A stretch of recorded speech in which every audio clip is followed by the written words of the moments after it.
Sarjana Farmasi, Fakultas Kesehatan, Universitas Ahmad Suhaili Makassar.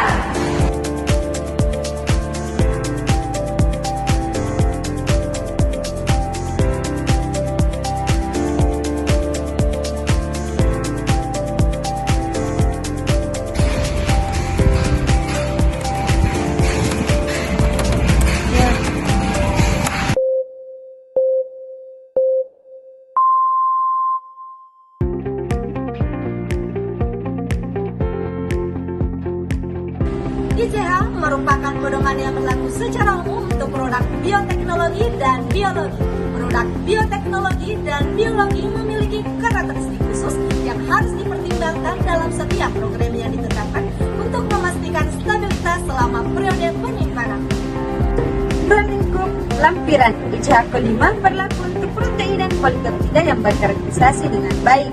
Turunan dan produk yang menjadi komponennya diisolasi dari jaringan cairan tubuh, sel atau diproduksi menggunakan teknologi RNA. Dengan demikian, dokumen ini mencakup pembuatan dan penyerahan data stabilitas untuk produk seperti sitokin. Selanjutnya, pemilihan batch. Yang pertama, zat obat. Pemilihan batch untuk otorisasi pemasaran. Data stabilitas untuk zat obat terbagi menjadi 5. Yang pertama, setidaknya 3 batch yang mewakili skala produksi manufaktur. Yang kedua, data representatif. Yang ketiga, perwakilan kualitas batch yang digunakan dalam studi praklinis dan klinis. Yang keempat, proses manufaktur dan kondisi penyimpanan yang representatif. Yang kelima, wadah yang representatif. Yang kedua, perantara. Selama pembuatan produk bioteknologi, kualitas dan pengendalian zat antara penting untuk produk akhir. Produsen harus mengidentifikasi zat antara dan membuat data internal serta batasan proses yang memastikan stabilitasnya dalam batasan proses yang dikembangkan. Yang ketiga, produk obat. Informasi stabilitas harus diberikan pada setidaknya 3 batch produk wadah akhir yang mewakili produk yang akan digunakan pada skala produksi. Batch produk wadah akhir yang disertakan dalam pengajuan stabilitas harus berasal dari batch bahan curah yang berbeda. Data minimal 6 bulan pada saat pengajuan harus diserahkan. Dan yang terakhir, yaitu pemilihan sampel, di mana bila satu produk didistribusikan dalam kelompok yang berbeda dalam volume isi, satuan atau massa, sampel yang akan dimasukkan dalam program stabilitas dapat dipilihkan berdasarkan sistem matriks, di mana matriks merupakan desain statistik dari studi stabilitas, di mana fraksi sampel yang berbeda diuji pada titik pengambilan sampel yang berbeda. Hanya boleh diterapkan jika dokumentasi yang sesuai diberikan, yang menginformasikan bahwa stabilitas sampel yang diuji menunjukkan stabilitas semua sampel. Profil penunjuk stabilitas. Pertama, protokol. Protokol terperinci untuk stabilitas produk obat dan produk obat untuk mendukung umur simpan dan kondisi penyimpanan. Informasi yang diperlukan untuk menunjukkan stabilitas produk bioteknologi atau biologi selama masa simpan. Desain sangat penting untuk keberhasilan penetapan umur simpan. Yang kedua adalah potensi. Potensi ini adalah kemampuan suatu kapasitas spesifik suatu produk untuk mencapai efek yang diinginkan berdasarkan pengukuran kuantitatif suatu atribut. Kemudian atribut ini sendiri menunjukkan efek klinis. Yang ketiga yaitu kemurnian dan karakterisasi. Kemurnian adalah istilah relatif, sulit ditentukan dan bergantung pada metode. Studi stabilitas yaitu uji kemurnian harus difokuskan pada metode untuk penentuan produk degradasi. Lebih dari satu metode yaitu nilai kemurnian bergantung pada metode. Yang keempat, karakteristik produk lainnya. 1. Penampakan visual, misalnya warna atau keguraman, larutan atau suspensi. Yang kedua, partikel yang terlihat atau tidak terlihat dalam larutan atau setelah rekonstitusi. Yang ketiga, pH. Yang keempat, tingkat kelembapan bubuk atau padat kering bubuk. Selanjutnya, ada kondisi penyimpanan. Yang pertama itu ada suhu. Sebagian besar produk biologis memerlukan suhu penyimpanan yang ditentukan secara tepat. Yang kedua ada kelembapan. Produk bioteknologi atau biologi umumnya didistribusikan dalam wadah yang melindunginya dari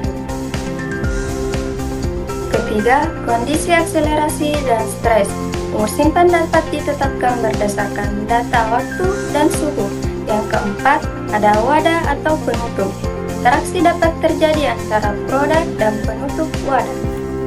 Selanjutnya adalah kondisi penyimpanan pada cahaya. Dimana kondisi penyimpanan pada cahaya ini dia berdasarkan kasus per kasus untuk menentukan panduan dari suatu pengujian.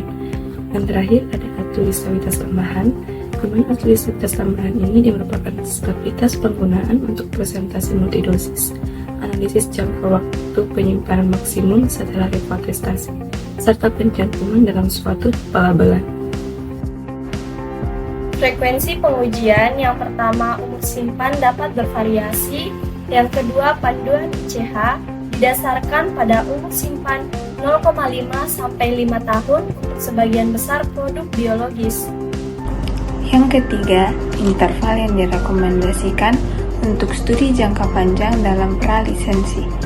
Yang keempat, pasca persetujuan. Jika stabilitas yang memadai ditunjukkan, pemohon dapat mengusulkan protokol yang menghapus beberapa titik waktu.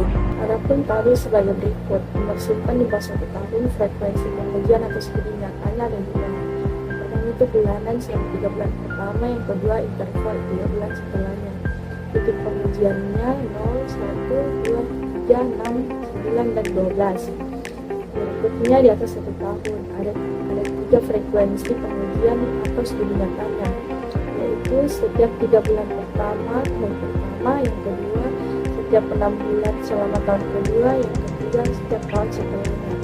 Kemudian titik pengujiannya yaitu 0, 3, 6, 9, 12, 18, 24, 36, dan 48, dan seterusnya. Spesifikasi terdiri dari 5 poin. Yang pertama, harus mempertimbangkan hilangnya aktivitas, perubahan fisikokimia, degradasi selama penyimpanan. Kedua, tidak ada panduan khusus tentang kelas produk, termasuk parameter indikasi stabilitas.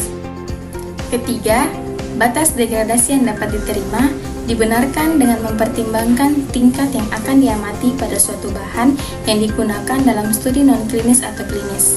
Keempat, spesifik masa simpan dapat diterima jika dibenarkan dengan tepat. Kelima, semua parameter pengujian mungkin tidak diperlukan di semua titik waktu. Glosarium, produk terkonjugasi. Produk terkonjugasi terdiri dari bahan aktif, misalnya peptida, karbohidrat, yang terikat secara kovalen atau non-kovalen, dengan pembawa, misalnya protein, peptida, mineral anorganik, dengan tujuan untuk meningkatkan khasiat atau stabilitas produk. Produk degradasi, molekul yang dihasilkan dari perubahan zat obat atau material curah yang dihasilkan dari waktu ke waktu. Untuk tujuan pengujian stabilitas produk yang dijelaskan dalam pedoman ini, perubahan tersebut dapat terjadi sebagai akibat dari pemrosesan atau penyimpanan. Misalnya, dengan deamidasi, oksidasi, agregasi, proteolisis. Untuk produk biologi, bioteknologi, beberapa produk degradasi mungkin aktif. Glosarium, pengotor setiap komponen zat, obat bahan curah atau produk obat wadah akhir yang bukan entitas kimia yang ditetapkan sebagai zat obat, eksipien atau aditif lain pada produk obat. Produk degradasi. Untuk produk bioteknologi atau biologi, bahan yang diproduksi selama proses manufaktur yang bukan merupakan obat atau produk obat, tetapi pembuatannya penting bagi keberhasilan produksi zat obat atau produk obat. Glosarium yang kelima yaitu produksi skala manufaktur.